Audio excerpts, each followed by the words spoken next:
Man lazimal istighfar, siapa yang banyak beristighfar, Allah berikan 4. Ja'alallahu lahu min kulli dhiqin makhraja, segala kesempitannya dilapangkan Allah, sempit hatinya dilapangkan Allah, sempit dadanya dilapangkan Allah. Wali wa min kulli hammin faraja, segala kesusahannya diberikan Allah kemudahan, susah rezekinya, susah hidupnya, susah pikirannya, susah urusannya dimudahkan Allah. Wa razaqahu min haitsu la yahtasib, diberi Allah rezeki dari jalan yang tidak disangka-sangka, yang tidak diduga-duga datang rezeki itu. Siapa yang menjanjikan? Nabi Muhammad SAW. Nabi bicara dari mana? Wa ma yantiqu 'anil hawa in huwa illa wahyun yuha. Dia bicara bukan mengikuti hawa nafsunya, melainkan dari wahyu yang dibawa oleh Jibril dari Allah Subhanahu wa taala. Memperbanyak istighfar. Yang keempat, wa ma kana Allahu mu'adzibahum wa hum yastaghfirun. Allah tidak akan menurunkan azab wa hum yastaghfirun selama mereka mampu beristighfar. Oleh sebab itu, kenapa tsunami tidak datang? Kenapa gunung tidak meletus? Kenapa air yang dari laut tidak naik ke darat? Kenapa tidak terjadi gempa bumi? Masih ada di Sidrap yang beristighfar.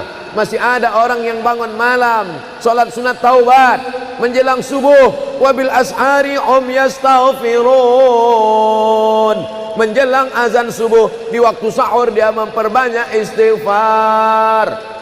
Sependek-pendeknya astaghfirullah, agak panjang astaghfirullahalazim, lebih panjang astaghfirullahalazim alladzi la ilaha illa huwal hayyul qayyum wa atubu ilaih. Yang lebih afdal sayyidul istighfar, Allahumma anta rabbi la ilaha illa anta khalaqtani wa ana 'abduka wa ana 'ala 'ahdika wa wa'dika mastata'tu a'udzu bika min syarri ma sana'tu abu'u laka bi ni'matika 'alayya wa abu'u bi dhanbi faghfirli fa innahu la yaghfiru dzunuba illa anta. Dibaca dia setelah subuh, dijaga Allah sampai zuhur. Dibaca setelah zuhur, dipelihara sampai asar. Dibaca selepas asar, dijaga sampai maghrib. Dibaca sehabis maghrib, dijaga sampai isya. Dibaca habis isya, dijaga sampai subuh. Allahumma anta rabbi la ilaha illa anta khalaqtani wa ana 'abduka, aku hambamu, wa ana 'ala ahdika, aku dalam perjanjian denganmu, wa wa'dika, aku dalam MOU denganmu, mastata'tu, sesuai kemampuanmu. Abu ulaka bi ni'matika alayya, aku datang menghadapmu dengan nikmatmu, nikmat mata, nikmat telinga, nikmat otak, nikmat hati, nikmat buah pinggang, nikmat kaki, nikmat tangan. Wa abu bi dzambi, tapi justru aku datang membawa dosa. Aku datang membawa nikmat, tapi justru aku datang membawa dosa. Dosa telinga, dosa mata, dosa lidah, dosa hati. Mestinya aku datang membawa nikmat, datang membawa pahala. Wa abu bi dzambi, tapi justru aku datang membawa dosa. Tapi aku yakin dan percaya, fa innahu la yaghfiru dzunuba illa anta, tak ada yang bisa mengampunkan segala dosa kecuali engkau. Di musim pandemi yang selama ini selesai sholat hanya 3 kali saja. Assalamualaikum warahmatullah, assalamualaikum warahmatullah, astaghfirullahaladzim, astaghfirullahaladzim, astaghfirullahaladzim. Diperbanyak istighfar. Wallahi, kata Nabi Muhammad SAW, Nabi bersumpah, wallahi demi Allah, inilah astaghfiru ila rabbi wa atubu ilaih, aku beristighfar kepada Allah, aku bertaubat kepada Allah mi'ata marrah, 100 kali sehari semalam. Jadi kita pun bisa beristighfar 100 kali sehari semalam. Kalau kita hitung jari kita ini sendinya ada 20, 1, 2, 3, 4, 5, 6, 7, 8, 9, 10, 11, 12, 13, 14, 15, 16, 17, 18, 19, 20. 20 sendi. Habis sholat kita isi 20 istighfar, habis subuh 20, habis zuhur 20, habis asar 20, habis maghrib 20, habis isya 20, ditambah doa 20, ditambah tahajud 20, ditambah witir 20, ditambah bangun tidur malam 20. Hanya sekali putaran tulang-tulang sendi. Kata Nabi, likulli sulama minkum sedekah, setiap tulang-tulang sendi ini mesti ada sedekahnya. Apa maksud sedekah tulang sendi? Sedekah orang kaya dengan uangnya, sedekah kita dengan sedekah tulang sendi. Astaghfirullahalazim, astaghfirullahalazim, astaghfirullahalazim, astaghfirullahalazim, astaghfirullahalazim. Allah menjanjikan balasan-balasan yang disampaikan oleh Nabi Muhammad sallallahu alaihi wasallam. Tapi di antara yang paling afdal di antara zikir ini semua adalah afdalul zikri la ilaha illallah. Tidak ada zikir yang paling afdal daripada la ilaha illallah. Maka kita baca la ilaha illallah, la ilaha illallah, la ilaha illallah, ditutup dengan kalimatu haqqin 'alaiha nahya, dengan itu kita hidup, wa 'alaiha namutu, dengan itu kita mati, wa bi'anu ba'su, dengan itu kita akan dibangkitkan di padang mahsyar. Hidupnya dengan la ilaha illallah, matinya dengan la ilaha illallah. Kenapa disebut hidupnya dengan la ilaha illallah? Karena waktu awal hidupnya ayahnya mengazankan ke telinganya, asyhadu an la ilaha illallah. Itulah makna alaiha nahya, dengan itu kita hidup. Kenapa disebut alaiha namutu, dengan itu kita mati? Karena matinya ditalqinkan ke telinga sebelah kanan, la ilaha illallah. Matinya pun dengan la ilaha illallah. Wa bi'anu ba'su, nanti dia dibangkitkan di padang mahsyar juga dengan kalimat la ilaha illallah. Tapi jangan lupa, orang yang hanya berkata la ilaha illallah tidak diakui Islamnya. Orang yang hanya berkata la ilaha illallah tidak diterima amalnya sebelum dia sepasang dengan Muhammadur Rasulullah. Oleh sebab itu maka solawat, apalagi hari ini hari Jumat, Sayyidul Ayyam, kata Nabi, perbanyaklah solawat pada hari Jumat. Allahumma salli ala Sayyidina Muhammad wa ala ali Sayyidina Muhammad. Allahumma salli ala Sayyidina Muhammad wa ala ali Sayyidina Muhammad. Allahumma salli ala Sayyidina Muhammad wa ala ali Sayyidina Muhammad. Khusus pada hari Jumat. Hari yang lain kita berselawat, tapi pada hari Jumat maka kita perbanyak solawat, solawat, solawat, solawat. Inna salatakum ma'rudatun alayya. Solawat kamu dari rumah kamu, dari tempat kamu bersolawat.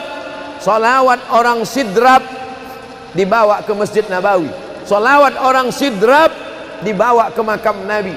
Allahumma salli ala Sayyidina Muhammad dari Masjid Agung Sidrap dibawa ke Masjid Nabawi di kota Al-Madinah Al-Munawwarah.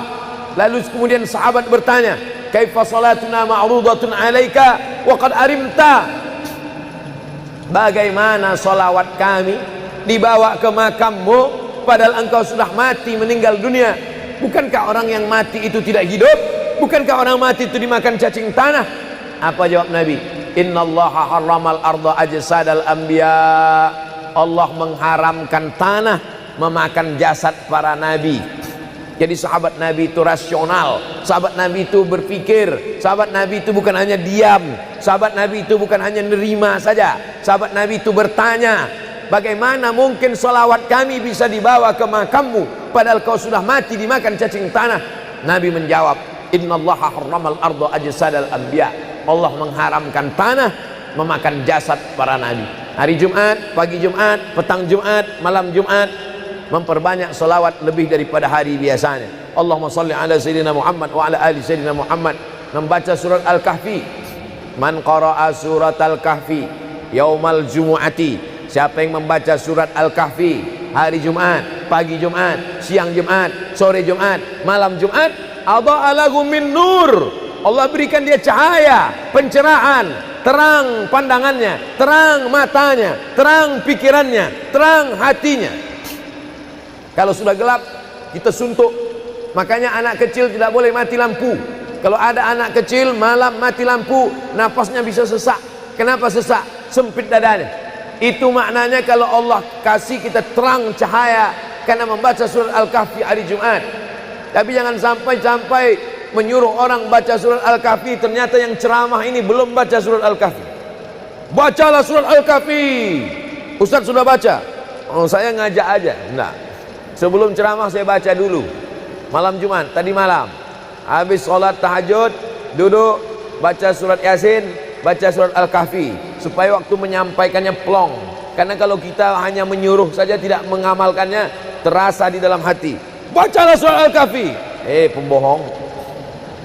Oleh sebab itu saya mengajak, tapi saya sudah baca duluan. Man qara'a surat Yasin lailatal Jum'ah. Siapa yang membaca surat Yasin malam, tidak hanya malam Jumat. Man qara'a Yasin fi lailatin, tak ada disebut malam Jumat. Siapa yang baca surat Yasin pada suatu malam, malam Senin, malam Selasa, malam Rabu, malam Kamis, malam Ahad, malam Jumat, ghufira lahu, asbaha maghfuran lah. Waktu subuh dia sudah diampunkan Allah. Adapun surat Al-Kahfi tadi malam, malam Jumat, pagi Jumat, siang Jumat, sore Jumat, sampai nanti sebelum matahari tenggelam. Dan dari salat asar sampai matahari tenggelam, waktu mustajab untuk berdoa, didoakan segala kebaikan-kebaikan. Sayyidul Ayyam, induk dari segala hari. Berapa banyak orang amat sangat ingin hidup di hari ini, tapi meninggal kemarin sore. Berapa banyak amat sangat ingin hidup di bulan ini, tapi sudah didahului oleh ajal, janji kepada Allah Subhanahu wa taala. Jangan ada sedetik pun waktu yang sia-sia, yang kosong hampa, tanpa kita isi dengan amal kepada Allah Subhanahu wa taala. Man shalla alayya salatan, siapa yang bersolawat satu kali, sallallahu alaihi biha asyra, Allah balas 10 kebaikan. Huttan anhu asyara sayiat, ditutupi 10 kesalahan. Wa rufi'at lahu asyara darajat, dinaikkan 10 darajat tingkatan kemuliaan. Satu kali salawat 10 dosa diampunkan, 10 kebaikan pahala dituliskan, 10 derajat kemuliaan diangkat, dinaikkan di hadapan Allah Subhanahu wa taala. Oleh sebab itu maka hari ini kita perbanyak solawat, pertemuan solawat, berjumpa dengan orang bersolawat. Dan kita memang melakukan tradisi-tradisi itu. Ketika ada orang mau menikah bersolawat, anaknya akikah bersolawat, acara walimah bersolawat, khotib khutbah Jumat kalau tidak bersolawat batal Jumatnya. Orang yang sedang sholat kalau dia tidak bersolawat, menurut mazhab Syafi'i batal sholatnya. Orang yang berdoa kalau tidak bersolawat, doanya tergantung tidak dikabulkan Allah. Majlis kita kalau tidak ada selawat, maka majlis itu berubah menjadi majlis antanajifah, majlis mangkai, majlis busuk, majlis berbau. Oleh sebab itu tidak ada cara lain menolak ini semua adalah dengan cara bersolawat, solawat dan solawat. Itu poin yang ketiga. Poin yang keempat, di antara menjauhkan kita dari bala ini, tolak bala ini adalah shadaqatus sirri tadfa'u mitatas su'. Sodakoh menolak bala, mati su'ul khotimah. Makanya dulu kita ada istilah sodakoh tolak bala, sodakoh menolak musibah, sodakoh menolak bencana, sodakoh menolak wabah.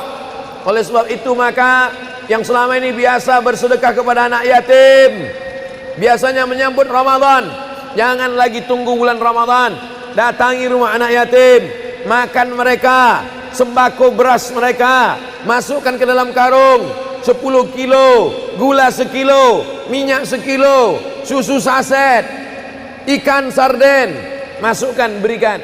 Ini dengan niat menolak segala musibah, segala bencana, segala wabah. Orang-orang yang mati itu kalau dia ditanya Allah Subhanahu wa taala, hai mayit, hai orang yang mati, seandainya ku kasih kau hidup lagi, mau apa tidak? Mereka amat sangat ingin hidup. Apa kata mereka? Kami ingin hidup. Laula akhartani ila ajalin qarib, kasihlah kami hidup ya Allah qarib, sebentar, sekejap, semenit, sedetik saja. Kalau aku kasih kau hidup, kau mau apa? Kata Allah. Mereka menjawab, dalam Al-Quran diceritakan, laula akhartani ila ajalin qarib, kalau kau kasih aku hidup walaupun sedetik saja, fa as-saddaqa, aku mau bersedekah ya Allah. Kenapa orang mati itu tidak berkata, kasih aku hidup sedetik saja, aku mau haji dan umrah? Tidak ada. Kasih aku sedetik saja, aku mau pergi berjihad? Tidak. Kasih aku sedetik saja, aku mau sholat sepanjang malam? Tidak. Mereka mengatakan, fa'as-saddaqa, aku mau bersedekah. Mengapa orang mati itu kalau dihidupkan mau bersedekah? Dijawab oleh para ulama, karena haji dan umrah balasannya nanti setelah hisab masuk surga. Al-hajjul mabrur, haji yang mabrur, laisa lahu jaza illal jannah, balasannya surga. Tapi sedekah balasannya sudah didapatkan ketika dikubur. Begitu mati masuk kubur langsung dapat balasan sedekah. Itulah makanya kata Nabi, idza matal insan, kalau manusia mati, inqata'a, putus amalnya. Tapi ada yang tak putus, shadaqatun jariyah, sedekah yang mengalir. Belum bangkit dari kubur, belum padang mahsyar, belum hisab, belum timbangan amal, belum meniti titian siratal mustaqim, balasannya sudah nampak. Itu kehebatan sedekah dibandingkan amal yang lain. Oleh sebab itu sedekah ini luar biasa. Shadaqatus sirri tadfa'u mitatas su', sedekah menolak mati su'ul khatimah, sedekah menolak bala. Man lazimal istighfar, siapa yang banyak beristighfar, Allah berikan 4. Ja'alallahu lahu min kulli dhiqin makhraja, segala kesempitannya dilapangkan Allah, sempit hatinya dilapangkan Allah, sempit dadanya dilapangkan Allah. Wali wa min kulli hammin faraja, segala kesusahannya diberikan Allah kemudahan, susah rezekinya, susah hidupnya, susah pikirannya, susah urusannya dimudahkan Allah. Wa razaqahu min haitsu la yahtasib, diberi Allah rezeki dari jalan yang tidak disangka-sangka, yang tidak diduga-duga datang rezeki itu. Siapa yang menjanjikan? Nabi Muhammad SAW. Nabi bicara dari mana? Wa ma yantiqu 'anil hawa in huwa illa wahyun yuha, dia bicara bukan mengikuti hawa nafsunya, melainkan dari wahyu yang dibawa oleh Jibril dari Allah Subhanahu wa taala. Memperbanyak istighfar. Yang keempat, wa ma kana Allahu mu'adzibahum wa hum yastaghfirun, Allah tidak akan menurunkan azab wa hum yastaghfirun selama mereka mau beristighfar.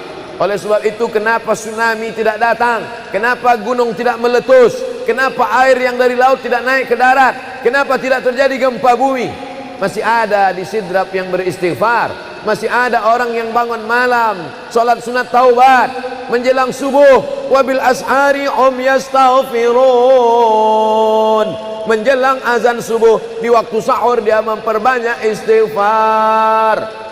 Sependek-pendeknya astaghfirullah, agak panjang astaghfirullahalazim, lebih panjang astaghfirullahalazim alladzi la ilaha illa huwal hayyul qayyum wa atubu ilaih.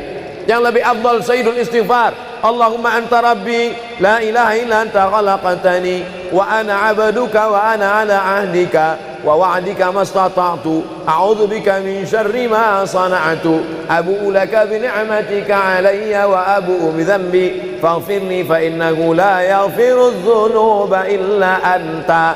Dibaca dia setelah subuh, dijaga Allah sampai zuhur, dibaca setelah zuhur, dipelihara sampai asar, dibaca selepas asar, dijaga sampai maghrib, dibaca sehabis maghrib, dijaga sampai isya, dibaca habis isya, dijaga sampai subuh. Allahumma anta rabbi la ilaha illa anta khalaqtani wa ana 'abduka, aku hambamu, wa ana 'ala ahdika, aku dalam perjanjian denganmu, wa wa'dika, aku dalam MOU denganmu, mastata'tu, sesuai kemampuan. Abu ulaka bi ni'matika alayya, aku datang menghadapmu dengan nikmatmu, nikmat mata, nikmat telinga, nikmat otak, nikmat hati, nikmat buah pinggang, nikmat kaki, nikmat tangan. Wa abu bi dzambi, tapi justru aku datang membawa dosa. Aku datang membawa nikmat, tapi justru aku datang membawa dosa. Dosa telinga, dosa mata, dosa lidah, dosa hati. Mestinya aku datang membawa nikmat, datang membawa pahala. Wa abu bi dzambi, tapi justru aku datang membawa dosa. Tapi aku yakin dan percaya, fa innahu la yaghfiru dzunuba illa anta, tak ada yang bisa mengampunkan segala dosa kecuali engkau. Di musim pandemi yang selama ini selesai sholat hanya 3 kali saja. Assalamualaikum warahmatullahi, Assalamualaikum warahmatullahi, Astaghfirullahaladzim, Astaghfirullahaladzim, Astaghfirullahaladzim. Diperbanyak istighfar. Wallahi, kata Nabi Muhammad SAW, Nabi bersumpah, wallahi demi Allah, inilah astaghfiru ila rabbi wa atubu ilaih, aku beristighfar kepada Allah, aku bertaubat kepada Allah mi'ata marrah, 100 kali sehari semalam. Jadi kita pun bisa beristighfar 100 kali sehari semalam.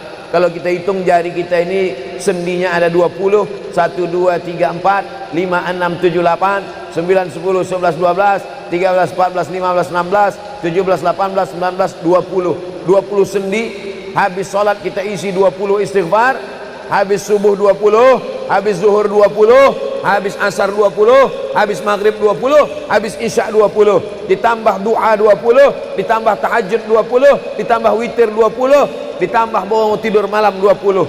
Hanya sekali putaran tulang-tulang sendi. Kata Nabi, likulli sulama minkum sedekah, setiap tulang-tulang sendi ini mesti ada sedekahnya. Apa maksud sedekah tulang sendi? Sedekah orang kaya dengan uangnya, sedekah kita dengan sedekah tulang sendi. Astaghfirullahalazim, astaghfirullahalazim, astaghfirullahalazim, astaghfirullahalazim, astaghfirullahalazim.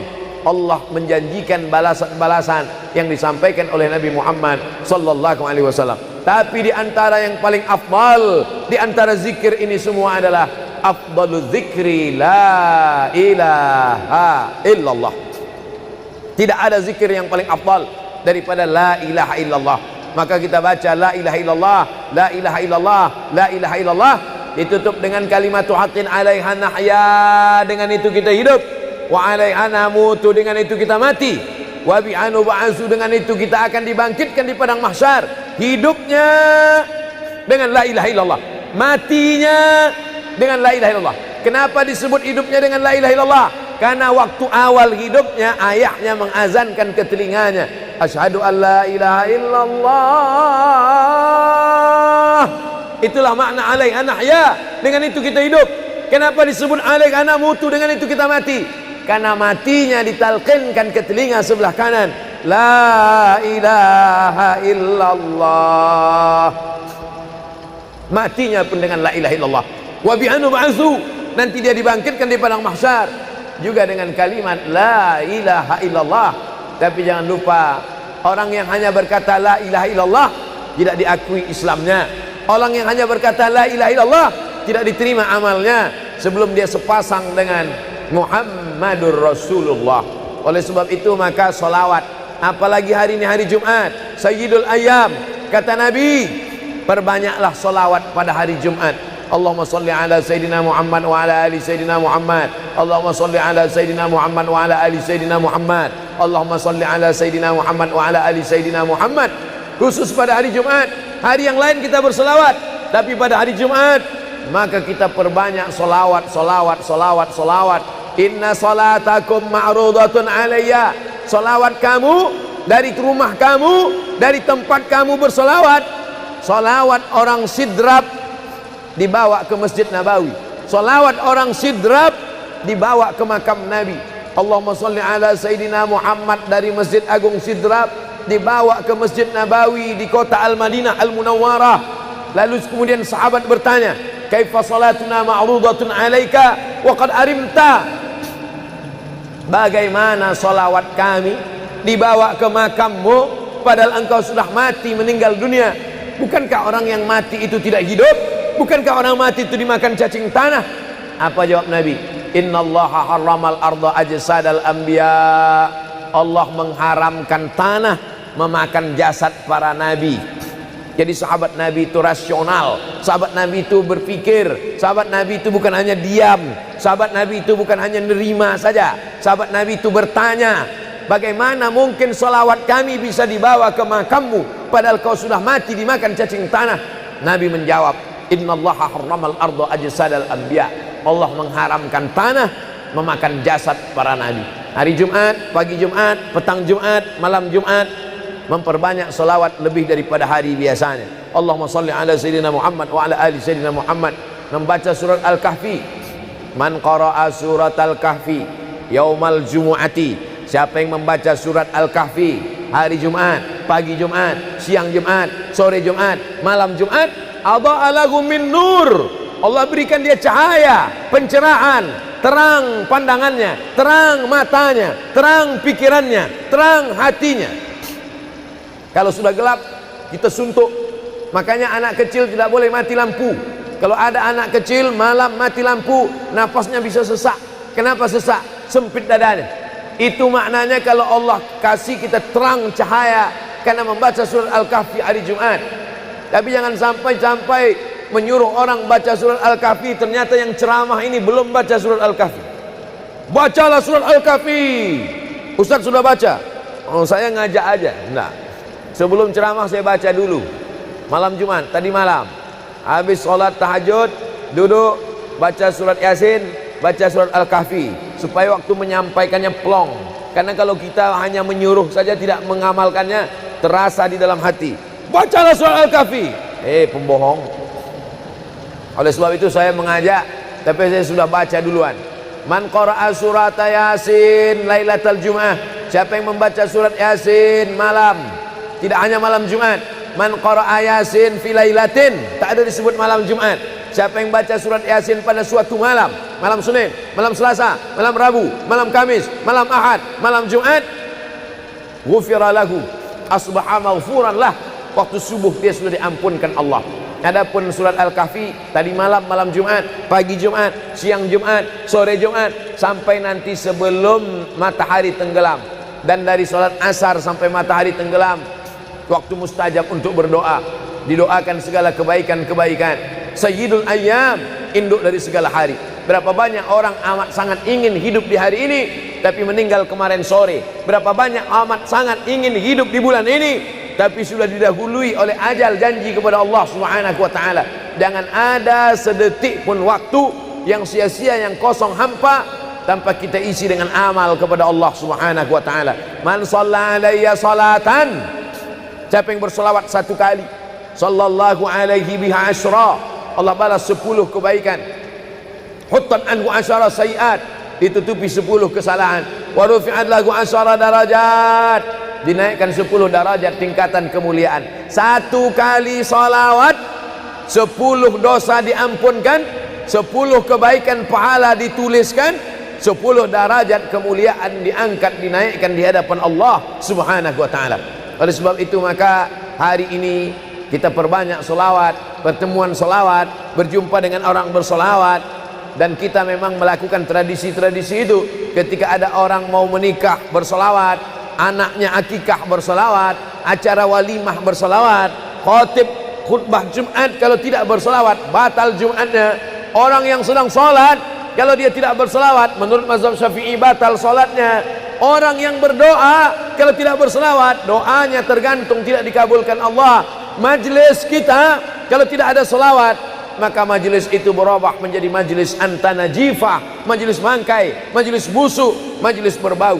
Oleh sebab itu tidak ada cara lain menolak ini semua adalah dengan cara bersolawat, solawat dan solawat. Itu poin yang ketiga.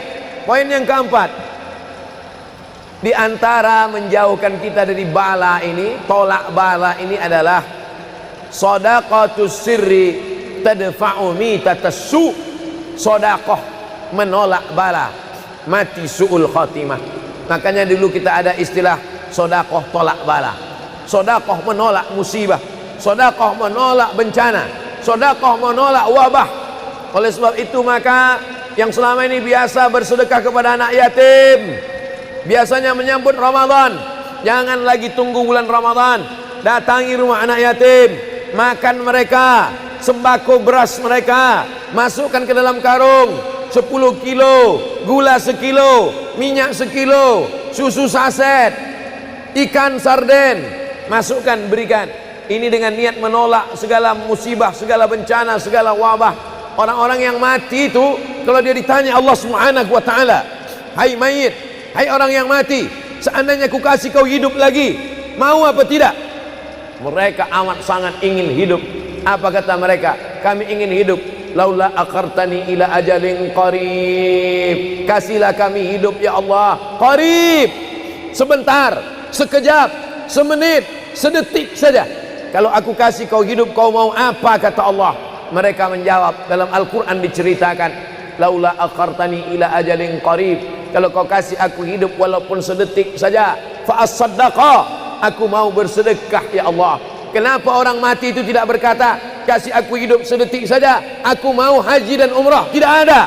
Kasih aku sedetik saja, aku mau pergi berjihad? Tidak. Kasih aku sedetik saja, aku mau sholat sepanjang malam? Tidak.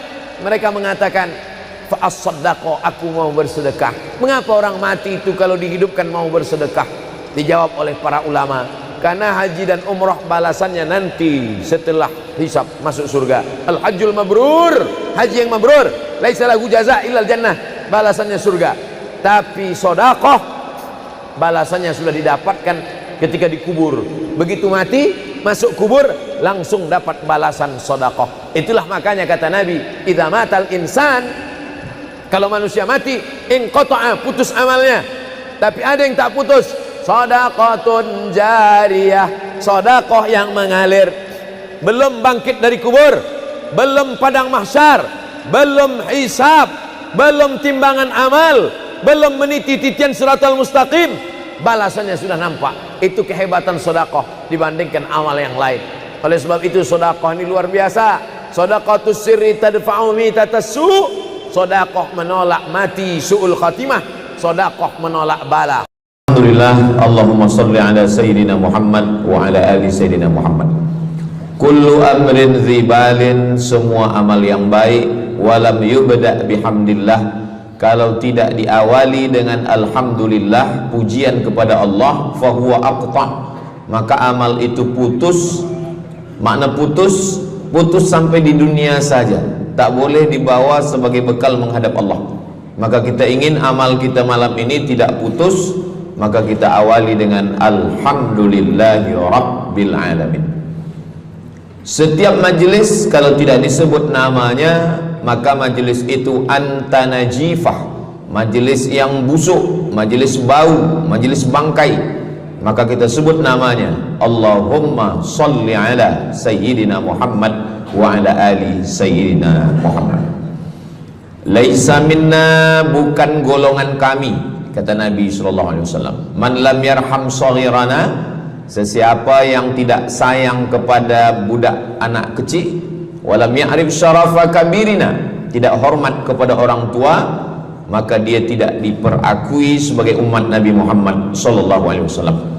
Semua anak-anak muda-muda, belia-belia yang saya sayangi, para alim ulama, tuan-tuan guru, datuk-datuk, datin-datin, semua yang berhadir ini insyaallah dimuliakan Allah Subhanahu wa taala. Amin ya rabbal alamin.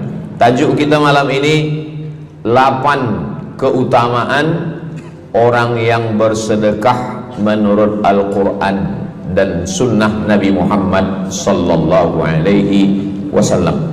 Keutamaan yang pertama, kalau orang mati itu ditanya, apakah kamu mau hidup lagi? Maka orang mati itu menjawab, tapi belum ada orang yang mati hidup lagi. Macam mana kita boleh tahu dia menjawab? Sebab diceritakan Allah dalam Al-Quran. Apa kata mereka? A'udzubillahi minasyaitonirrajim.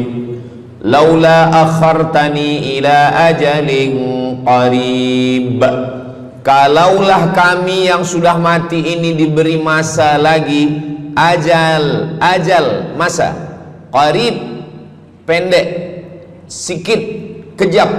Kalaulah kami boleh dibagi masa hidup lagi walaupun sikit, walaupun kejap, apa yang ingin mereka lakukan? Fa as-saddaqa, kami ingin bersodaqah. Mereka tak ada kata, kalaulah kami boleh hidup lagi, kami ingin jihad, tak ada.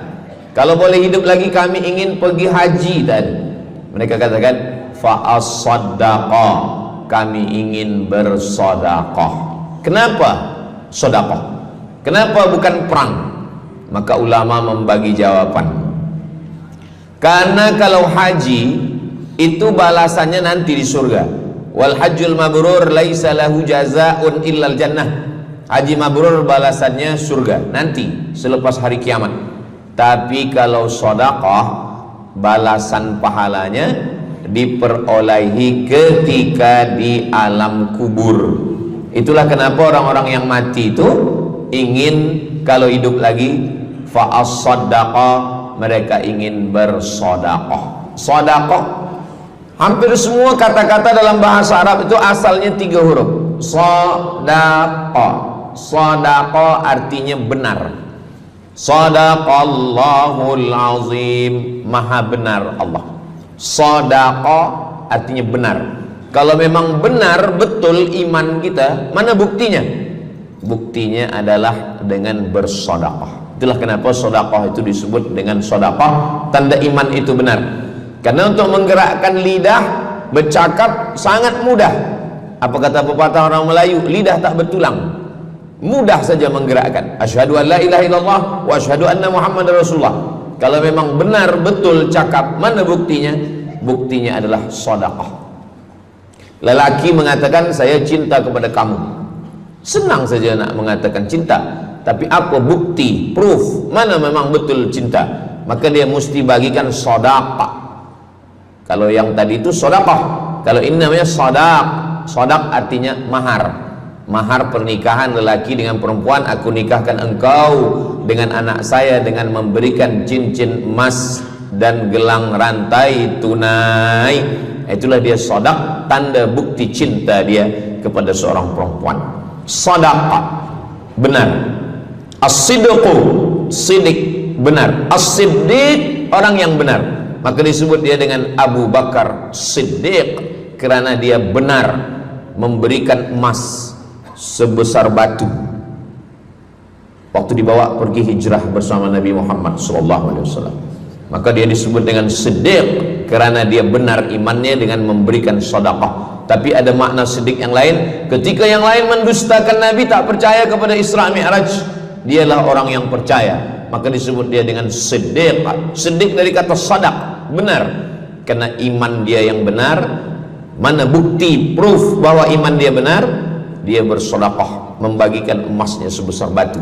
Nama dia Abu Bakar Siddiq. Nama ayah dia Abu Quhafah. Ayah dia tak Islam. Apa kata ayah dia? Habislah emas Abu Bakar itu dibawa Muhammad sallallahu alaihi wasallam. Anak Abu Bakar itu namanya Asma. Asma, mana emas ayah kamu? Dah habis dibawa Muhammad. Dia benci betul dengan Nabi Muhammad. Datang Asma, dia ambil batu, dia masukkan ke dalam kain. Kata Asma, emas ayah tu masih ada dalam kain, Datuk. Lalu Abu Quhafah memegang. Abu Quhafah ni buta, dia tak nampak.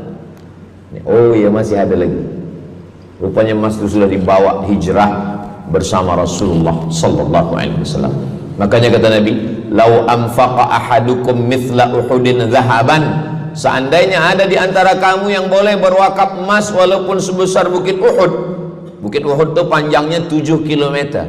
Seandainya ada di antara kamu yang boleh berwakaf emas sebesar Bukit Uhud, itu tak sampai setengah tapak tangan Sayyidina Abu Bakar Siddiq. Kenapa?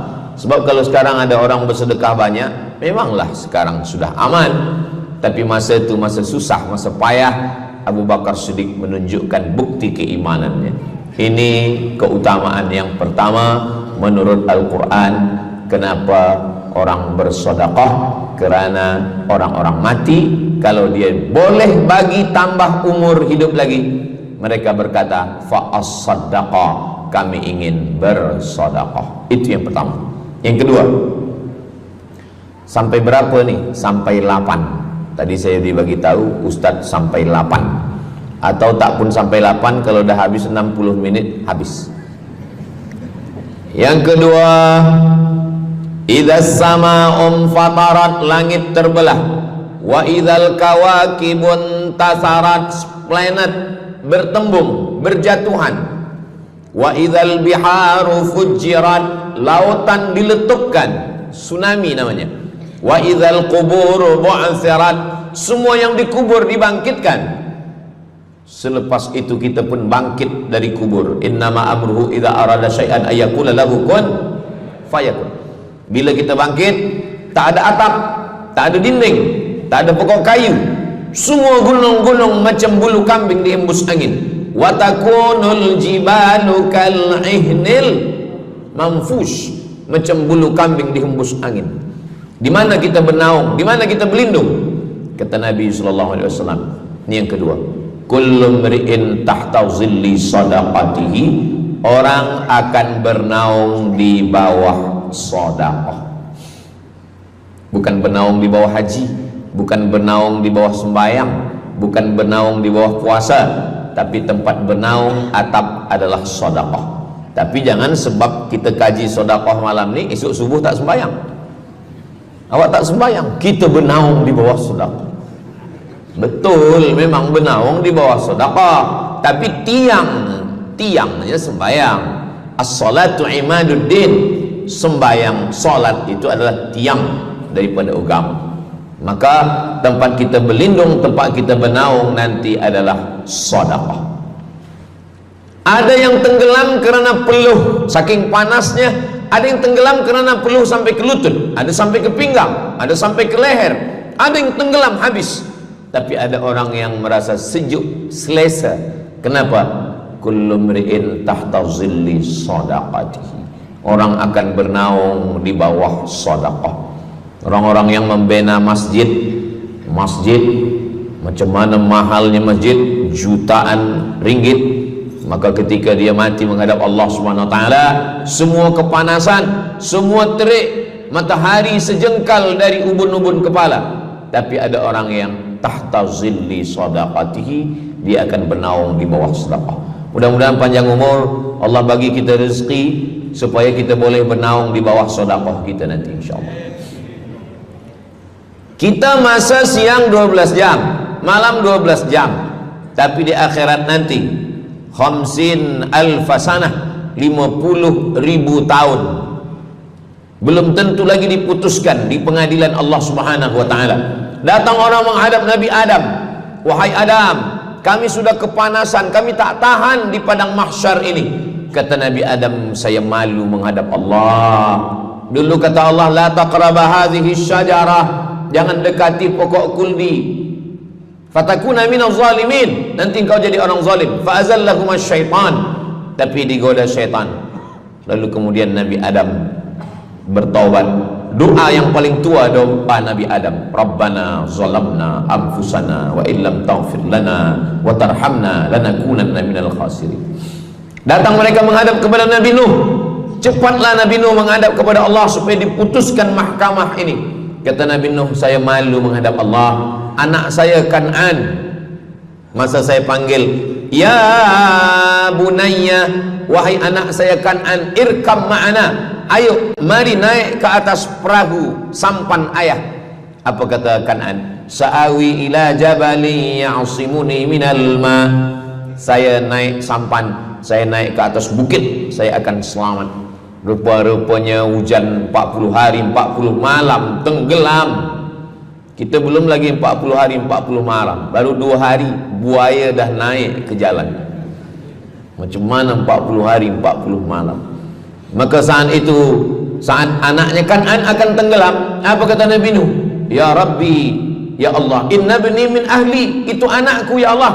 Allah marah. Apa kata Allah? Innahu laisa min ahlik, dia bukan anakmu. Innahu amalun ghairu salih, karena amal dia tak baik. Nabi Nuh malu menghadap Allah. Datang mereka kepada Nabi Musa alaihissalam. Kata Nabi Musa, saya pun malu menghadap Allah kerana perbuatan Bani Israel, umat saya jahat. Mereka datang menghadap Nabi Isa. Kata Nabi Isa, saya malu menghadap Allah kerana mereka menyembah saya selepas saya meninggalkan mereka. Pada akhirnya mereka datang menghadap Sayyidina wa Maulana wa Syafi'ina Muhammad sallallahu alaihi wasallam. Hanya Nabi Muhammad lah yang berani menghadap Allah. Sebab apa? Sebab dia umatnya. Maka walaupun kita umat yang paling kecil, umur paling pendek, badan paling tidak bertenaga, tapi kita adalah umat yang pertama nanti yang akan diputuskan perkara, dan kita adalah umat yang pertama akan masuk ke dalam surga Allah Subhanahu wa ta'ala. Maka banyak mereka yang ingin menjadi umat Nabi Muhammad. Bahkan Nabi Musa pun ingin menjadi umat Nabi Muhammad sallallahu alaihi wasallam. Masa Umar bin Khattab datang membawa lembaran-lembaran Taurat, Nabi berkata, apa itu wahai Musa? Taurat. Nabi Muhammad SAW memanggil, mari Taurat. Lalu Nabi Muhammad mengkoyak. Apa kata Nabi? Lau kana Musa hayyan ma wasa'ahu illa iyattabi'ani. Kalaulah Musa masih hidup, dia pasti akan ikut saya. Dan itu betul pada peristiwa Isra dan Mi'raj. Nabi jadi imam, Nabi Musa jadi makmum, Nabi Isa jadi makmum, Nabi Ibrahim jadi makmum, semua nabi-nabi jadi makmum. Imamnya adalah Sayyidina wa Maulana Muhammad sallallahu alaihi wasallam. Jadi keutamaan yang kedua, kita bernaung di bawah sedekah. Yang ketiga, sadaqatus sirri tutfi'u ghadabar rabbi kama yatfa'ul ma'an nar. Sedekah memadamkan api neraka seperti air yang memadamkan api. Kita kalau nampak api, mudah-mudahan kita selamat daripada terbakar, amin. Lalu kemudian datang api, kita padamkan dengan air. Lalu kemudian macam mana memadamkan api neraka? Air sebanyak apa yang boleh memadamkan? Maka kata Nabi SAW, keutamaan yang ketiga adalah sadaqatus sirri tutfi'u ghadabar rabbi, sedekah memadamkan api neraka. Jadi kalau kita dulu banyak silap, banyak salah, banyak dosa. Kullu bani Adam, semua manusia ini khata'un, semua pernah salah, pernah mabuk, pernah berzina, pernah minum khamar, pernah berjudi. Kalaupun dia tidak buat dosa yang zahir, pernah hasad, pernah dengki, busuk hati. Maka ketika itu macam mana memadamkan murka Allah dengan istighfar, memadamkan dengan sembahyang, solat, sunat, taubat? Ada satu cara lagi. Dengan cara apa? Memadamkannya dengan sedekah. Tudfi'u ghadabar rabbi, memadamkan murka marah Allah subhanahu wa ta'ala, padam dengan sedekah. Tapi tentu saja sedekah yang ikhlas kerana Allah subhanahu wa ta'ala. Datang seorang yang sudah banyak dosa menghadap Nabi, menghadap pendeta Yahudi. Wahai pendeta Yahudi, saya ini banyak salah, banyak dosa. Saya sudah membunuh 99 orang. Apakah mungkin Tuhan mengampunkan dosa saya? Kata pendeta Yahudi, Tuhan tidak mengampuni dosa kamu kerana kamu sudah membunuh. Dia cabut pisau dia. Kalau begitu kamulah yang ke-100. Dia dah bunuh 99. Itu maka saya takut juga kalau datang orang, Ustaz Samad, apakah Allah mengampuni dosa saya? Apa dosa kamu? Membunuh orang. Ayo Allah ampunkan dosa.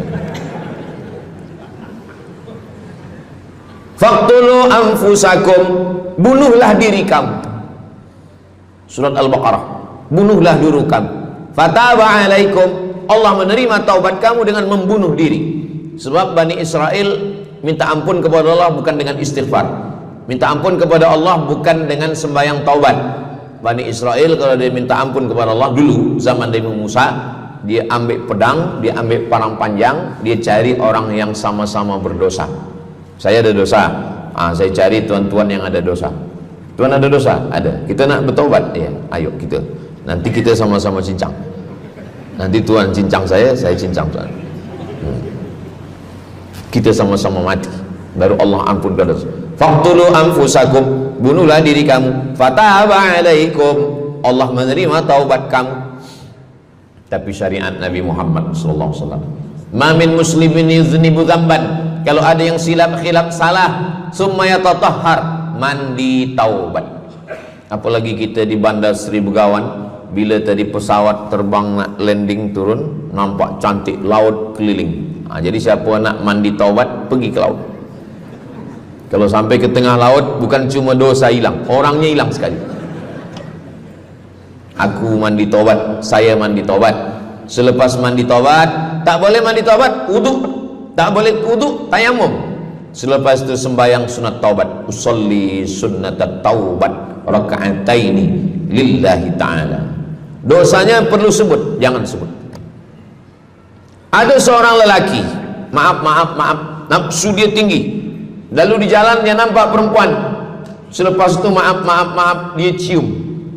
Selepas itu dia datang ke Nabi, dia mengadu, ya Rasulullah, tadi saya melakukan begini. Tegak Umar bin Khattab, Allah sudah tutupi, kenapa kamu bukakan di hadapan orang ramai? Allah mengampuni manusia kecuali al-mujahirun. Al-mujahirun menampakkan dosanya dan bangga dengan dosanya. Ini orang akhir zaman ini sekarang banyak mujahirun. Dia mabuk, dia live streaming. Hai guys, dah mabuk ke malam ni? Ini al-mujahirun. Maka ulil amri mesti ambil hukum. Tapi orang yang pernah berdosa, pernah silap, pernah salah, jangan cerita lagi, tutup. Suami-suami kalau bertobat kepada Allah, mengadu kepada Allah, cukup. Jangan cerita ke istri. Allah menerima, istri tak terima. Jadi taubat cukup kepada Allah Subhanahu wa taala, mengadu dah. Bangkit tahajud malam minta kepada Allah. Jangan suara kuat-kuat. Cukup. Sebab tidak semua kejujuran boleh diterima orang lain. Tak semua perempuan boleh menerima kejujuran. Sakit hati dia. Allah Subhanahu wa taala Maha Pengampun. Selepas itu kemudian wa asbi'is sayyi'atal hasanata, dosa-dosa silap khilaf masa lalu bagaimana menutupinya? Hasanata, perbuatan baik. sembahyang baik, sholat baik, tapi ada yang paling baik. Apa dia? Shadaqatus sirri, memperbanyak sedekah, sedekah, sedekah, memadamkan murka Allah seperti api dipadamkan oleh air. Marah itu adalah kobaran dari api neraka. Bila kita sedang marah, itu adalah api neraka lahab. Lahab itu artinya berkobar. Lahab pakai ba, lahab. Sebab saya pernah juga lalu di satu jalan, ada rumah makan, restoran Abu Lahab, pakai P, lahab, mungkin lahab, makan lahab. Allah Subhanahu wa taala memadamkan murkanya. Inna rahmati sabaqat ghadabi, rahmatku lebih cepat daripada murkaku. Memang Allah marah, tapi ketika dia berbagi kepada orang lain, dia tutupi dosanya di masa yang lalu. Syarat taubat 3. Yang pertama, an-nadamu fil qalbi, menyesal dalam hati. Yang kedua, al-iqraru bil lisani, nyatakan dengan lisan, astaghfirullahalazim. Yang ketiga, al-itmaru alla ya'uda ilaihi abadan, tekad saya tidak akan buat lagi sampai mati. Namanya taubat nasuha. Nasuha, 3 huruf. Nasoha artinya menyaring madu. Datang orang memanjat pokok kayu, dia ambil parang panjang, dia potong sarang lebah jatuh ke bawah, disaring dengan kain tipis, lalu kemudian tersangkut di atas kain. Lilinnya tersangkut, lebahnya tersangkut, anak lebah tersangkut, rantingnya tersangkut, dahannya tersangkut, maka keluarlah madu. Itu bahasa Arabnya namanya nasuha. Apa makna nasuha? Menyaring dosa-dosa sehingga yang tinggal hanya amal soleh, yang sampah-sampah tersangkut. Sekarang susah nak minum madu yang asli, banyak palsu. Macam mana Ustaz, saya ni suka spesial minum madu, apa tanda madu ni asli? Bawa pulang ke rumah, kalau istri marah itu asli.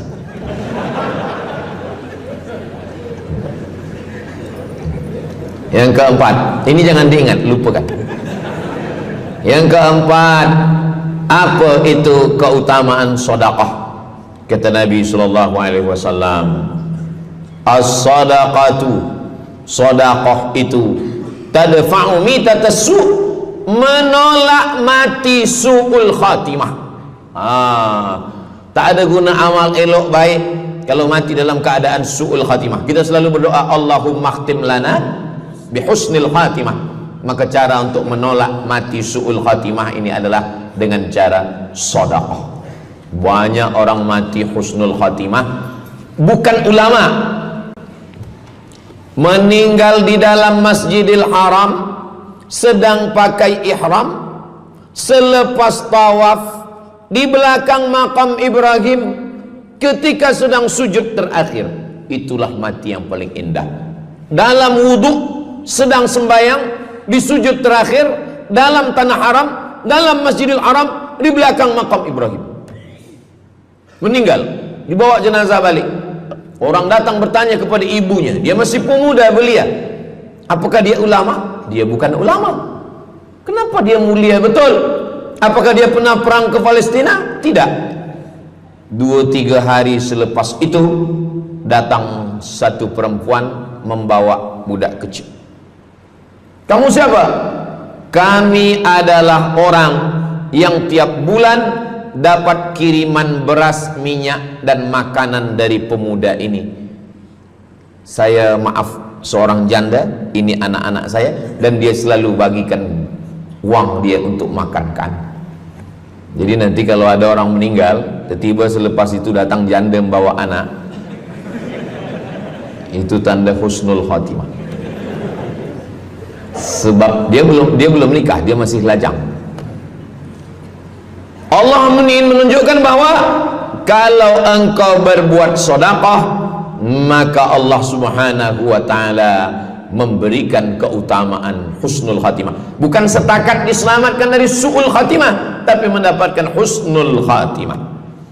Ada seorang dari Maghribi, dari Maroko, Mesir, Libya, Tunisia, Algeria, Maghribi. Orang Maghribi ini bermimpi. Dalam mimpinya dia berjumpa dengan Nabi Muhammad SAW. Kata Nabi, engkau pergi ke Saudi Arabia, cari di kampung ini, nanti engkau jumpai seorang pemuda, sampaikan salamku kepada dia, katakan dia penghuni surga. Malam pertama mimpi, iya ke? Tidak ke? Jangan-jangan syaitan. Tak betul. Malam kedua mimpinya sama. Engkau pergi ke Saudi Arabia, datangi kampung ini, jumpai seorang pemuda namanya si fulan, bagi tahu ke dia, salamku untuk dia, sampaikan kepada dia bahwa dia penghuni surga. Nah, 2 kali. Ini udah agak kuat. Tunggu 3 kali, sampai 3 malam mimpinya sama. Akhirnya orang Maghrib ini terbang dari Casablanca sampai ke Jeddah. Dari Jeddah dia cari kampung yang disebut dalam mimpi. Sampai itu dia cari pemuda. Adakah di kampung ini seorang pemuda namanya si fulan? Betul. Dia tengok, biasa saja. Bukan ulama, bukan macam Musa Abdul Somad. Tak mungkin mimpi salah 3 kali betul-betul. Lalu disampaikan kepada dia, fulan, saya 3 malam bermimpi Rasul SAW menyampaikan salam kepada engkau. Assalamualaikum. Kata Nabi, engkau adalah penghuni surga. Dia pun terkejut. Saya bukan ulama, saya orang biasa. Apa amal kamu? Sembahyang saya biasa saja, puasa sunat saya biasa saja.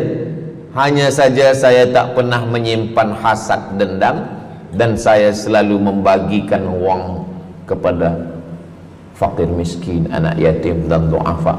Selepas mendapatkan itu dia pun menangis, dia pun bersedih karena dia merasa dia tak layak dicintai, karena dia merasa banyak silap, banyak salah. Rupanya rahmat Allah itu turun bukan kepada orang yang alim tapi sombong, bukan kepada orang yang kaya tapi takbur, tapi kepada orang yang hatinya hancur berkeping karena takut kepada Allah Subhanahu wa ta'ala.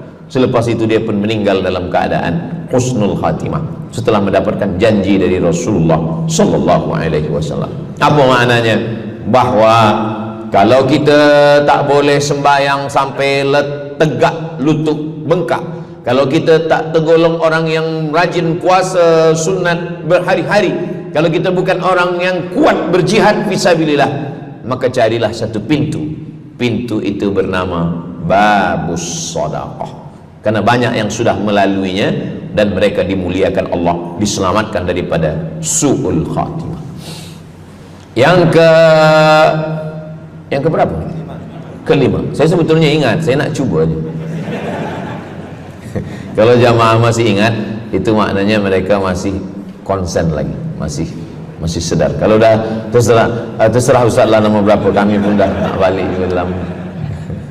Yang kelima, dawu mardakum bis sadaqah.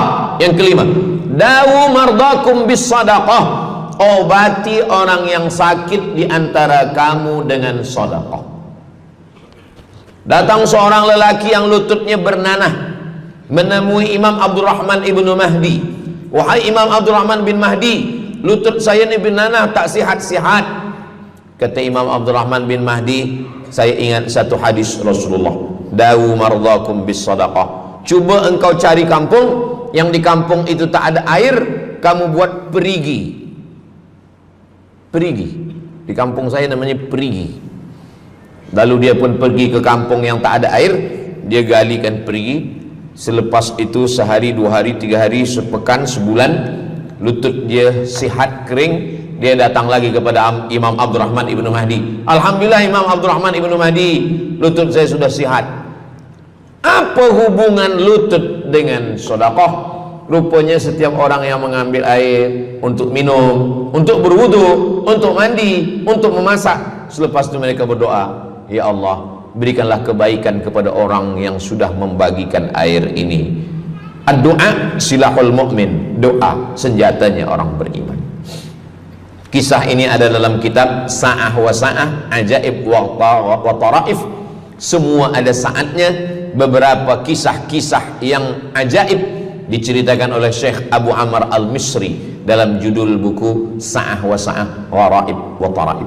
Sudah diterjemahkan ke dalam bahasa Melayu, judulnya Semua Ada Saatnya. Nama penerjemahnya Abdul Somad. Boleh dicari di google.com. Semua ada saat. Lalu kemudian saya sampaikan hadis ini di masjid. Dawu mardakum bis sadaqah. Obatilah orang yang sakit di antara kamu dengan sedekah. Selepas itu saya turun dari masjid, saya pergi ke kereta, di parking, datang seorang jamaah. Memang yang Ustaz sampaikan tadi betul. Kata saya, memang betul. Takkan saya sampaikan tak betul? Apa maksud awak? Betul.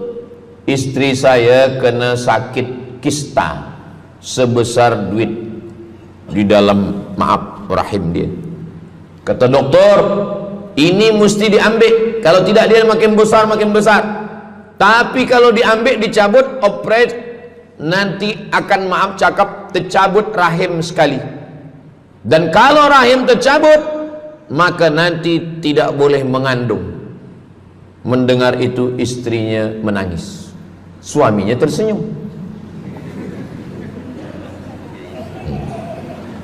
Yang senyum budak kecil pula. Lalu kemudian rupanya istri dia tahu tentang hadis Nabi, dawu mardakum bis sadaqah. Obatilah orang yang sakit dengan bersedekah. Maka dia pun bersedekah, bersedekah, bersedekah, bersedekah. Selepas itu mereka pergi lagi medical check up ke hospital. Sampai di hospital dicek USG, rupanya kista itu makin kecil, kecil, kecil, kecil dan hilang. Doktor tu pula bertanya balik, awak makan apa?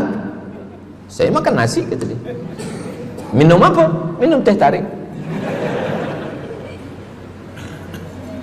Saya amalkan hadis Nabi Muhammad SAW, dawu mardakum bis sadaqah. Kata doktor, awak tak perlu operate dan ini tidak perlu dibelah, dan rahim awak masih boleh mengandung. Istrinya tersenyum, lakinya pula menangis. Begitulah Allah Subhanahu wa taala. Syekh Abu Amr Al-Misri bercerita tentang seorang perempuan di Saudi Arabia. Dia pergi ke Amerika. Kata doktor di Amerika, kamu sudah balik ke rumah, makan kenyang, tidur lelap. Nanti kalau puan-tuan pergi hospital, lalu dokter bercakap, balik ke rumah, makan kenyang, tidur lelap, itu maknanya malaikat maut dah dekat, tak ada obat. Maka dia pun balik ke Saudi Arabia, dia ambil harta dia, dia sedekah, dia sedekah, dia sedekah, dia sisa dia bagikan baki sikit untuk ahli waris. Selepas itu last kali dia pergi lagi ke Amerika, last medical check up. Apa kata doktor di Amerika? Kami sudah cek, kamu sihat wal afiat. Banyak sekali orang-orang yang diberikan Allah Subhanahu wa taala keutamaan dengan sedekah, mukjizat bahwa Nabi SAW sudah meninggal dunia, tapi mukjizatnya masih ada sampai akhir zaman ini. Di antaranya adalah dawu mardakum bis sadaqah, obatilah orang yang sakit di antara kamu dengan bersedekah. Yang ketujuh, yatsba'ul mayyita salasun, yang mengiringi mayat orang mati ke liang lahat ada tiga. Yang pertama mal, bahasa Arabnya mal, orang kita menyebut mall, harta. Yang mengiringi manusia ke liang lahat, yang pertama maluhu, harta. Yang kedua ahluhu, istri, anak, menantu, kawan, jiran, sahabat. Yarji'usnani, yang dua ni balik ke rumah, anak balik, istri balik, kereta balik, semua balik. Wa yabqa wahidun, yang kekal hanya satu. Apa dia? Yang kekal hanya satu, itulah dia sedekatuhu. Sedekahlah yang kekal. Itulah kenapa orang-orang meninggal dunia. Kita di atas dunia ini, kata Nabi, baina sittin wa sab'in. Kita hidup di atas dunia ini antara sittin, 60, sab'in, 70. 60, 70, 60, 70. Kalau umur 30, ada berjumpa jamaah umur 30 yang dia soal, dah berbini ke?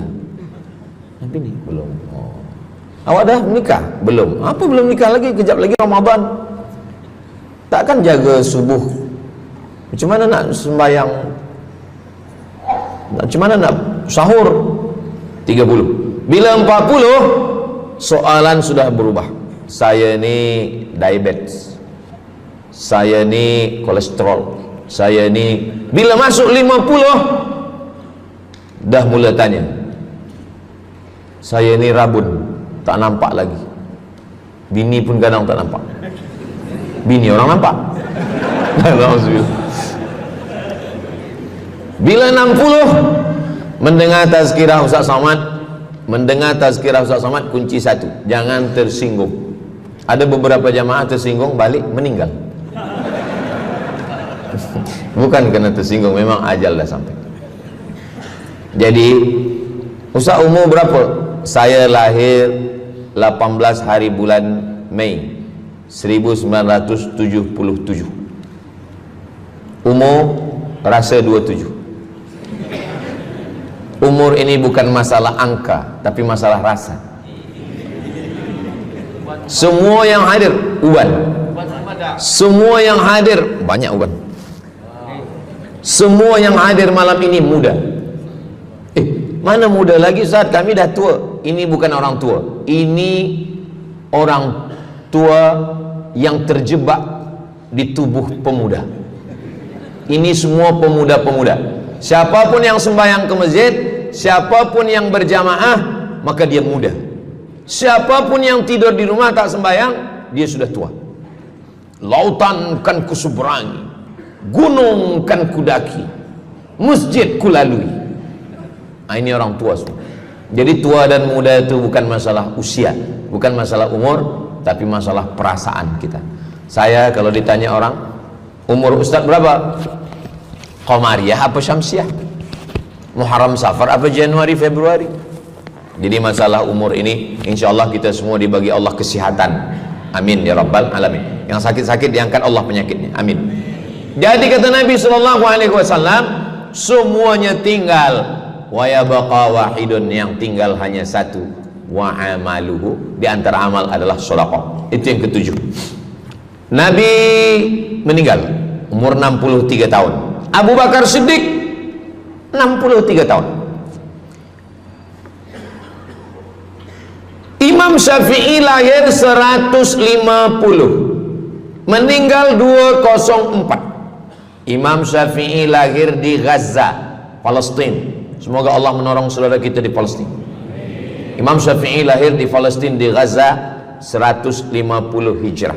Meninggal di Fustat, Kahirah, Mesir 204. Imam Syafi'i umurnya hanya 54 tahun. 50, muda. Tapi Imam Syafi'i berada di alam barzah 204, sekarang sudah 1447, 1447 tahun. Apa maknanya? Berarti Imam Syafi'i di alam kubur sudah 1200 tahun. Soalan, lebih lama di atas tanah atau di dalam tanah? Lebih lama di alam barzah. Di alam rahim 9 bulan 10 hari. Di alam dunia 63 tahun kalau sampai. Di alam kubur menunggu hari kiamat. Imam Syafi'i sudah 1200 tahun. Tapi setiap detik, setiap menit, setiap jam, dari maghribi sampai ke Nusantara, semua orang menyebut nama Syafi'i, Syafi'i, Syafi'i, Syafi'i. Setiap kampung ada nama orang Syafi'i, setiap kawasan ada nama orang Syafi'i. Begitulah mulianya Imam Syafi'i. Kita, seandainya kita mati, berapa lama lagi kita di alam barzah? Dulu ada yang mengatakan kiamat 2012, rupanya tak jadi. Kan ada filmnya, kiamat 2012, Steven Spielberg. Tak jadi. Yas'alunaka 'anis sa'ati ayyana mursaha. Mereka bertanya kepadamu tentang hari kiamat. Qul, katakan, la ya'lamuha illa, yang tahu hanya Allah Subhanahu wa ta'ala. Pikirkan, kalau kita mati, apa yang akan mengalir? Rumah kita dijual anak kita, dibagi-bagi kepada ahli waris. Kereta kita dijual semuanya. Tapi orang yang membina masjid di Brunei Darussalam, masjid dah cantik-cantik, besar-besar, elok-elok. Tadi kami cerita tentang Muslim yang ada di Kamboja, yang ada di Vietnam, yang ada di Myanmar, kesusahan, kepayahan, yang ada di Palestin. Itu kalau kita tolong, mengalir sampai hari kiamat. Kita fikirkan apa yang akan mengalir selepas kita mati menghadap Allah Subhanahu wa ta'ala. Di antara yang pasti mengalir, anak belum tentu. Waktu kita hidup dia soleh, selepas kita mati dia stres. Na'udzubillah. Mudah-mudahan anak-anak kita semua anak-anak yang soleh-soleh. Tapi yang pasti adalah sedekah. Maka kita siapkan sedekah menolong agama Allah Subhanahu wa ta'ala. Yang ke-8, kata Nabi sallallahu alaihi wasallam, idza matal insan, hadisnya ada dalam Sahih Muslim. Idza matal insan, ada orang yang membaca hadis ini idza mata ibnu Adam. Idza mata ibnu Adam itu terjemah, bukan bunyi teks. Bunyi teksnya idza matal insan, kalau manusia mati, inqata'a, putus. Tapi banyak yang salah faham tentang hadis nih. Kamu malam ni tak ada buat kenduri orang mati, tak ada baca doa, tak ada baca yasin, tak ada baca tahlil. Idza matal ibnu Adam, kalau manusia sudah mati, putus. Jangan kirim-kirim doa lagi. Banyaklah soalan ke saya, Ustaz Abdul Somad, ya, macam mana kalau orang sudah mati tak ada anak, lalu siapa yang mendoakan dia? Kata saya, yang mendoakan dia saya. Allahumma ighfir lahu warhamhu wa'afihi wa'fu anhu. Siapa yang akan bacakan Al-Fatihah untuk dia? Saya akan bacakan Al-Fatihah. Saya tengok muka dia macam meragu, dia tak percaya Fatihah ini sampai. Siapa yang tak percaya Fatihah sampai, saya tak marah, sebab ni masalah yang gaib.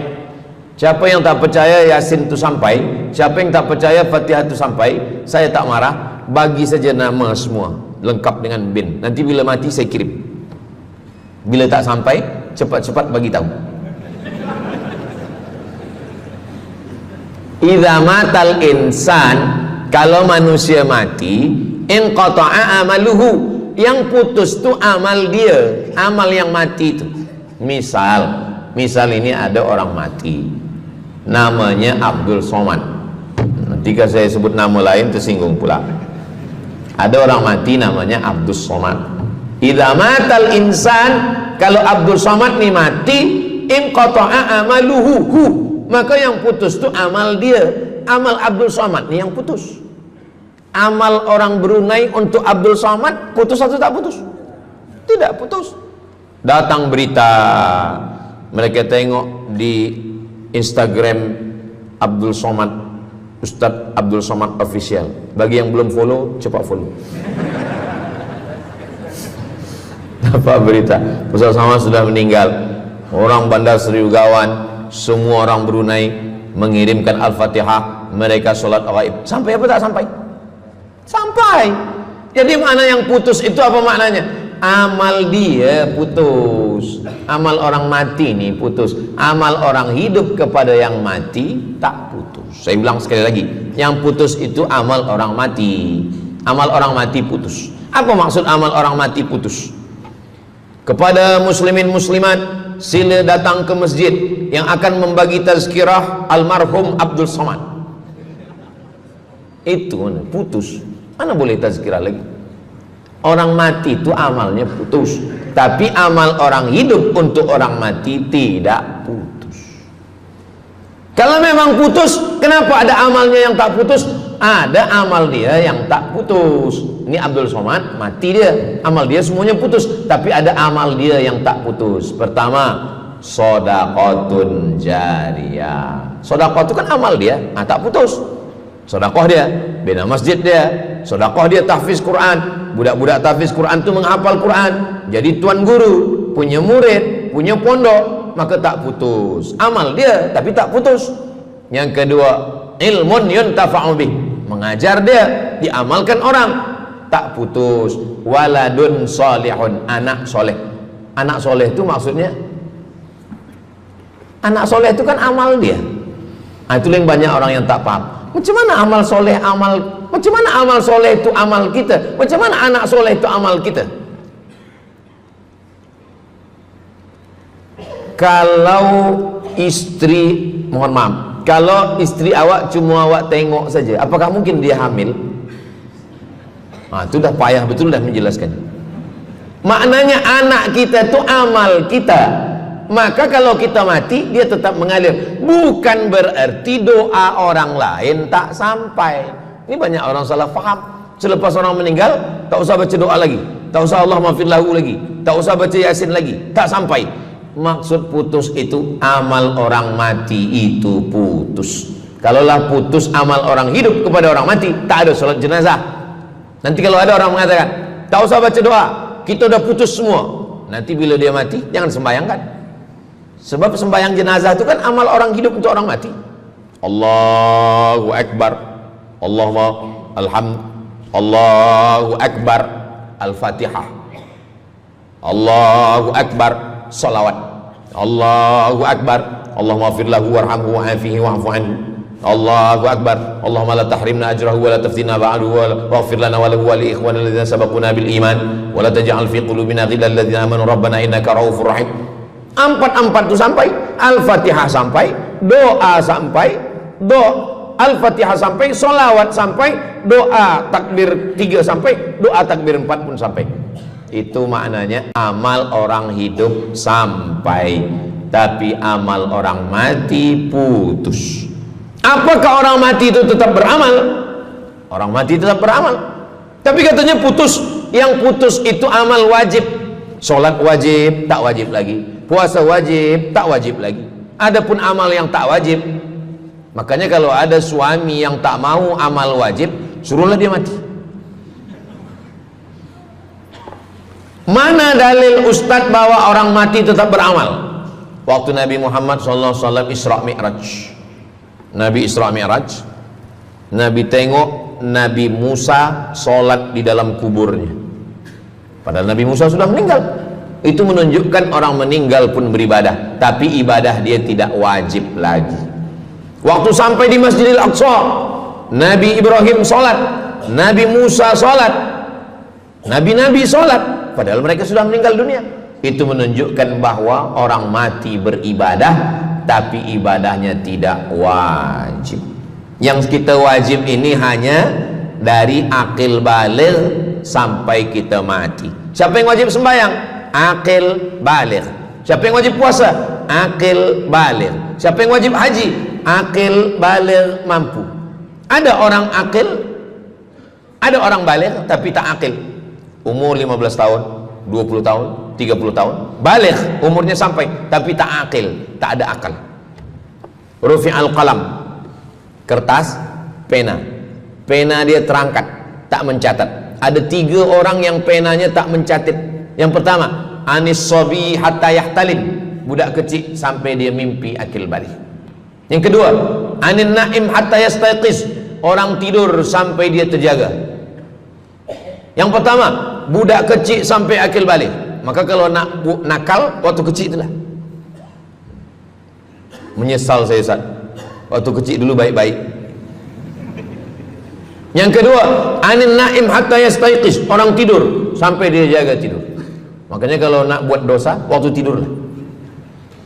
Ada seorang suami tidur, selepas itu dia terjaga, dia katakan ke istri dia, Adinda, buah hati belayan jiwa, siang dan malam terbayang-bayang, makan tak kenyang, tidur tak lelap. Abang bermimpi malam tadi. Mimpi apa? Mimpi berbini lagi. Kata istri dia, engkau tidur lagi, mimpi lagi, ceraikan dia. Macam mana nak tidur lagi? Begitulah. Tapi perempuan ini tak ada di Brunei, di kampung saya. Sini baik-baik. Orang tidur dia tidak boleh dihukum, sebab mimpi kita tak boleh buat-buat. Anil naim hatta yastayqis, orang tidur sampai dia jaga tidur. Anil majnun hatta yafiq, orang gila sampai sehat. Orang gila tak diambil hukum, tak wajib sembahyang, tak wajib puasa. Itu maka kadang isteri kalau ada lelaki tak sembahyang, abang ni gila ke? Kata, aku tergila-gila dengan kamu sayang. Jadi siapa yang wajib? Macam mana dengan orang yang pikun, hilang ingatan? Hilang ingatan bila dari mula zuhur azan sampai waktu asar habis, ingatan dia hilang, maka dia tak wajib sembahyang. Tapi bila dia ingat sekejap, dia wajib lagi. Itu pula masalahnya Ustaz. Laki saya ni hilang ingatan waktu sembahyang je. Lepas tu ingat balik berakal. Kata orang kalau sudah tua kita mengalami namanya demensia. Manusia demensia, amnesia. Amnesia tak ingat apa-apa, semua lupa. Tu maka kita bila nak pergi ke mana-mana guna helmet, sebab bila kepala ni terantuk lupa. Ada kawan saya, dia hafaz Quran 30 juz, ceramah tazkirah ke mana-mana, bawa kereta jatuh. Kata dia banyak ayat-ayat yang hilang, maka aku kalau sembahyang ayat pendek-pendek. Kata saya, bang, di kampung saya dulu kalau ada radio yang dah tua yang rosak, itu biasa kita pukul mau elok balik. Cuba antukkan sekali lagi, kata saya. Kata dia, aku takut kalau aku antukkan Fatihah ni pula hilang. Maka Islam ini datang menjaga 5. Pertama, menjaga akal. Tak boleh minum khamar, tak boleh guna khamar, narkotik. Menjaga diri, tak boleh bunuh diri. Menjaga kehormatan, tak boleh menghina orang. Menjaga agama, tak boleh membawa aliran sesat, ateis, tak percaya, kekafiran. Menjaga harta, tak boleh ada mencuri, tak boleh ada dusta, tak boleh ada akad bohong, tak boleh ada tipu, tak boleh ada gharar, tak boleh ada zulm, tak boleh ada ghish. Man ghasyana falaysa minna, siapa yang menipu kami maka dia bukan golongan kami. Jadi berdasarkan 8 keutamaan ini, kalau ingat 8-8-nya alhamdulillah. Tak ingat 8, ingat 7, ingat 6, ingat 5, ingat 4, ingat 3, ingat 2, ingat 1. Satu pun tak ingat, innalillah. Tapi insyaAllah kita boleh ingat semua. Sebab apa? Sebab tazkirah malam ini direkodkan. Nanti boleh ditonton ulang di channel Ustaz Abdul Somad Official. Jangan lupa subscribe, like, share, and comment. Jamaah yang dimuliakan Allah Subhanahu Wa Taala, tadi saya mula pukul 8.15, sekarang sudah pukul 8.10. Jadi saya di mana-mana tazkirah memanglah 60 menit, 600 ml. Tapi rupanya botolnya kecil je. Jadi sebenarnya setengah jam pun cukup. Jadi dari 8 tadi itu semua membagi kita semangat. Kalau ada orang yang mengatakan Islam ini agama yang menyuruh kita tak usahlah berniaga, tak usahlah bertanam kelapa sawit, tak usahlah bertanam kelapa, tak usahlah buka ikan, tak usahlah bertani. Sesungguhnya Islam ini agama yang menyuruh kita berusaha.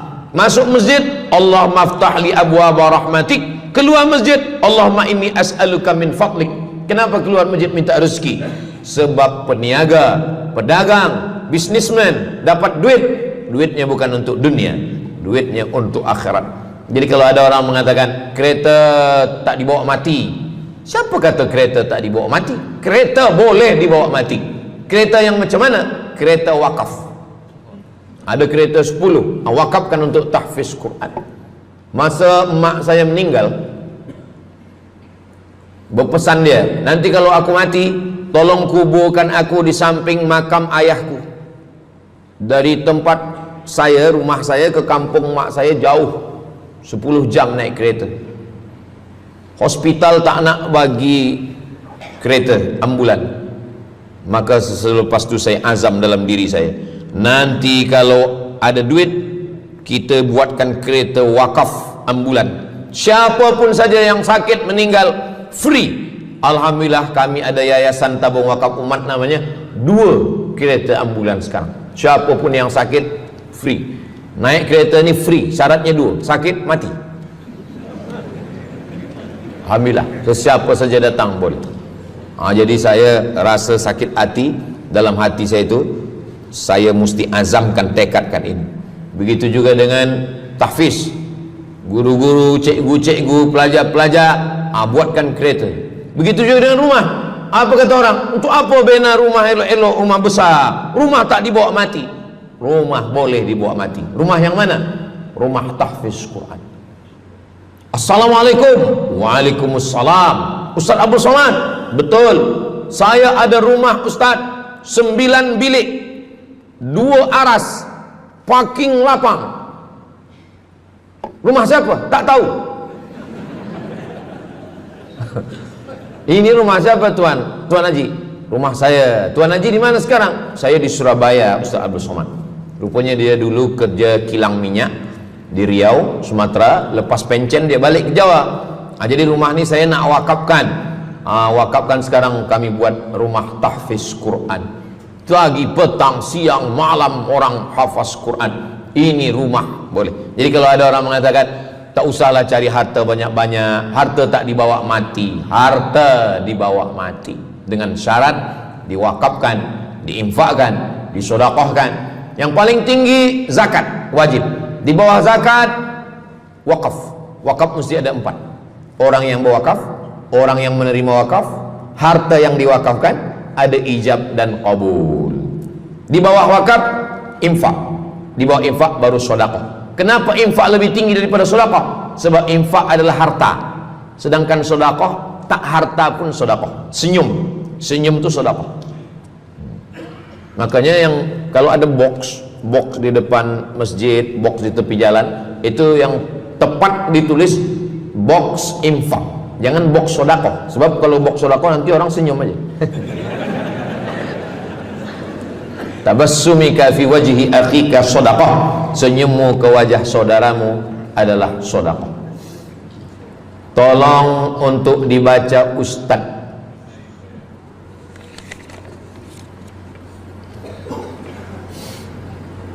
Seorang hamba yang ketika jahiliyah pernah mengambil hak orang dengan mengambil persen daripada uang infak. Setelah dia menyadari akan salahnya, dia bertaubat dan ingin mengembalikan hak tersebut. Masalahnya dia tidak mengetahui berapa dan ke siapa dibalikkan. Kalau kita termakan terpakai duit yang kita tak tahu entah punya siapa, cuba ingat-ingat. Memang kalau masalah ini kadang kita lupa memang. Coba ingat tahun berapa. Sebab duit RM1 tahun 80 dengan 2025 tak sama nilainya, sebab ada inflasi ekonomi. Jadi coba ingat, tengok dengan harga emas. Tahun 80 berapa 1 gram emas, tahun 2025 berapa. Maka dihitungnya ke emas, bukan ke dolar, tapi kepada emas.